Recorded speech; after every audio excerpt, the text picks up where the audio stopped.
Welcome back to SHP cold call reaction videos. Today I am solo with my reaction videos. Typically I have someone sitting here helping me react. I can't have all the reactions, but today is a very special one because it's me who I'm reacting to. And the reason we're doing this is because this call was made live on Hop on Calls. You should go check it out. My good friend Kevin Hopp runs this show, and it's awesome because you get to see calls live. There's a lot of good banter and conversation around cold calling and how it works. But regardless of that plug, this call was on his show, and whenever I do these shows, I swear I black out. I'm gone. I don't remember what happens afterwards because I'm in the moment. You know, I got nerves, things are happening. So I'm gonna be listening to this call for the first time. I got really lucky, by the way. I set an appointment on a call on live Hop on Calls podcast, and this is what's crazy is it was my second conversation. The first one was a hang up. I got in touch with the person and they hung up on me, and this next conversation I had with somebody turned into an appointment somehow. So we're gonna react to this, we're gonna listen to it, I'm gonna make some comments along the way. Kevin was calling with Kixie, it's an automated dialer. I'm calling with VanillaSoft, it's much slower, it goes call to call and doesn't call multiple at once. So the reason I like that is because I can actually work through phone trees, talk to gatekeepers, some of my favorite people cold calling because they provide the keys to unlock the rest of the castle. Many times they are shrouded as a gatekeeper, but really they are the stakeholder. So let's jump in, see what the heck happened. Hi, I'm looking for Robert or the person in charge of closed loss leads there. Is that Robert or is that somebody else? Favorite opening line. I'm looking for the person in charge of this area, reference the person I have as a contact, and ask if they're the right person or if there's somebody else. I never care that they know it's a sales call. Never. And I can't. Because if I start to try to hide the fact this is a sales call, it's the moment that they begin to question and lose trust. Cold calling with the H2H method is all about building trust. So anything that would dismember that, I'm getting rid of out of my language. In charge of what? In charge of what? Leads? Closed loss leads. Opportunities there? Or So once you go out to pitch and at this point, we're selling SHP cold call services, but we have a very specific niche market that we're going after. We're going after remodeling companies who go out to consumers' homes and close deals there for roofing, solar, whatever. And what I'm doing is I'm calling to see if we can make outbound calls to close loss. So those deals that they lost going out there, because we have a couple clients that have major success using our service with this type of strategy. So I'm calling roofing companies, solar, those types of businesses, and I'm reaching a gatekeeper. leads are not one? Yeah, that's Robert, but we don't really go out. We have everything sent to us. Oh, you have everything sent to you. Okay. Yeah. So, no, that's completely fine. Not Robert, really you sure said she it's knows not what I'm in-know? talking about there, but I can give you his number. You can give me his number. Okay, and that's fine. What is it? okay. So I'm getting Robert's number. She was kind enough to give that to me. But there's something I'm noticing here, and it's that she knows about the company.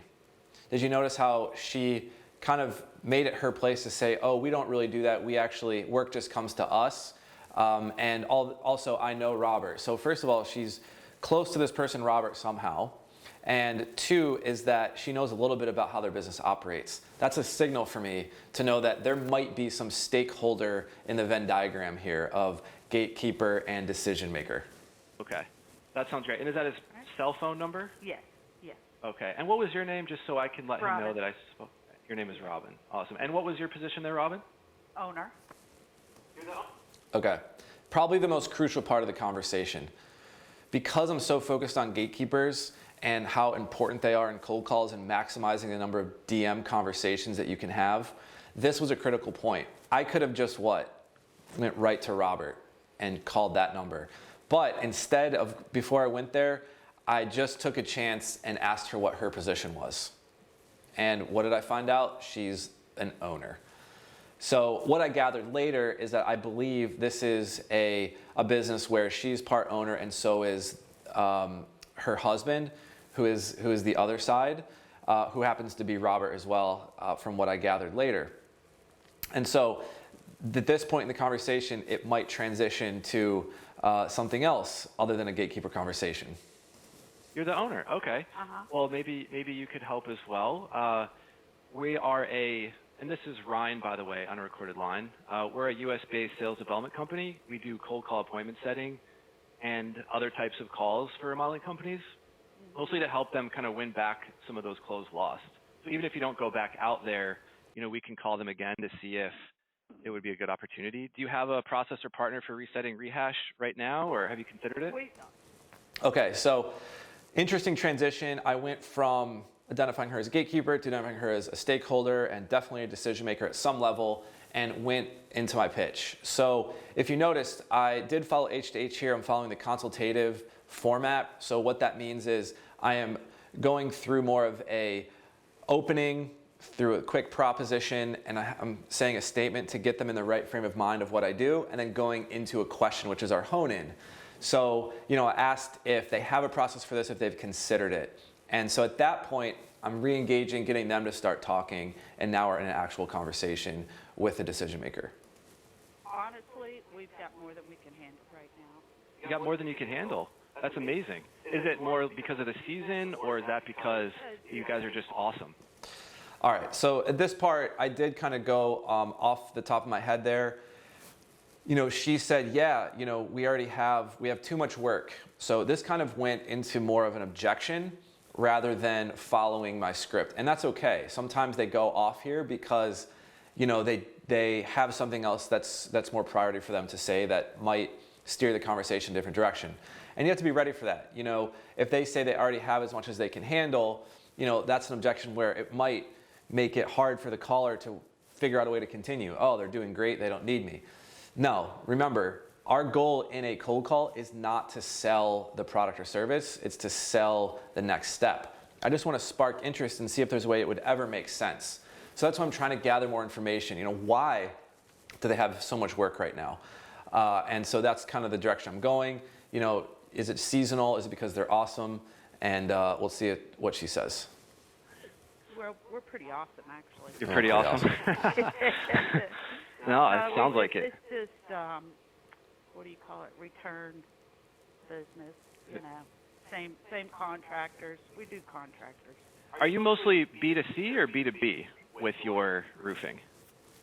What does that mean? Like, are you mostly reaching out commercial, or are you mostly reaching out to... Oh, you're commercial, okay. So I'm kind of going off a different route here. I'm asking a lot of discovery questions to reveal a little bit more based on that objection so I can get back to my script. So what I'm doing with this now is identifying, hey, are they mostly business to business type of roofing, or do they go to homeowners? And I'm finding out that they are commercial. They work with a lot of commercial. Well, we're primarily B2B as well, actually. We have a whole US-based team here, and even if you are awesome right now, maybe you want to grow to even further heights. The whole reason I was calling is just... to do that. And oh, you I see don't? where no. If you want to call back like the first quarter of the year. First quarter. Then I can okay, Robin. tell you where we're at then. Okay. Why do you think the first quarter would be better? Do you think you slow down around that time of year? Yeah. Okay. Well, so she just gave me something about her business where in the first quarter of the year, they actually do slow down, where right now it's too much for them to handle. So it might be a better time to actually purchase our service, but it doesn't necessarily mean, hopefully, that the appointment needs to be in March or April. That's great. Well, I appreciate it. Well, maybe, Robin, what I could do in the meantime is send you some information. Would you be open to that? That's awesome. What's your email, Robin? It's all right, so getting her email. C.com. Gotcha. Well, it's been great getting to talk to you, Robin. We can definitely do that. My whole thought was, even though you guys are not in need right now, we could at least set an intro call just to help you learn about it. So when the spring does come around, you'd have the right information and education on it. Would you be open to like a quick 15, 20-minute discovery call the next week or so, just to kind of digitally shake hands? Yeah. First of the week next week? Yeah. Okay. So I'm looking at my calendar. Obviously, we got Thanksgiving this week, so I'll give you a couple days. Since I'm calling you on a Tuesday around 1, Yeah. would next Tuesday the 29th at the same time, 1 p.m. work? Yeah, that'll be good. That would? Okay. Yeah. So I'll send you some information. Okay, so separated the selling of the product service with the appointment. So since they are going to be making decisions about this, or it makes more sense in the spring, it doesn't mean that they can't learn about it now, so that when that time comes, they have everything they need to make the decision. And that is a really critical separation in cold call appointment setting. Our job as SDRs is to set up meetings and get interest and education to start the buying cycle and selling cycle, not to sell them now. And so once I was able to separate that, it made it easy for her to commit to something else, because the weight was off the purchase. The gravity she was feeling around the salesmanship was separated with education now, which is a much lighter burden to carry and much less commitment. It's just 15, 20 minutes of her time versus having to go through contract and purchasing and paying, which they don't even need right now anyway.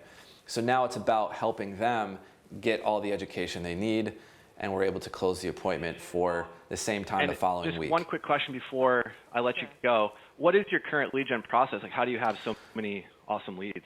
So right now I'm in the qualification or qualifying question stage. So I've got that interest set. Now I'm asking additional questions that I can use on the call later. Earlier, I was asking more discovery questions to unpack her objection and to understand more, to get her back on track. We eventually did. And now we're getting into that kind of buttoning up and housekeeping. Because we have hundreds of plans sent to us. I get hundreds of plans sent to them. Hundreds of plans sent to you.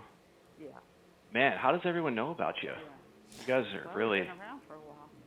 How long have you been around? 13 years. 13 years.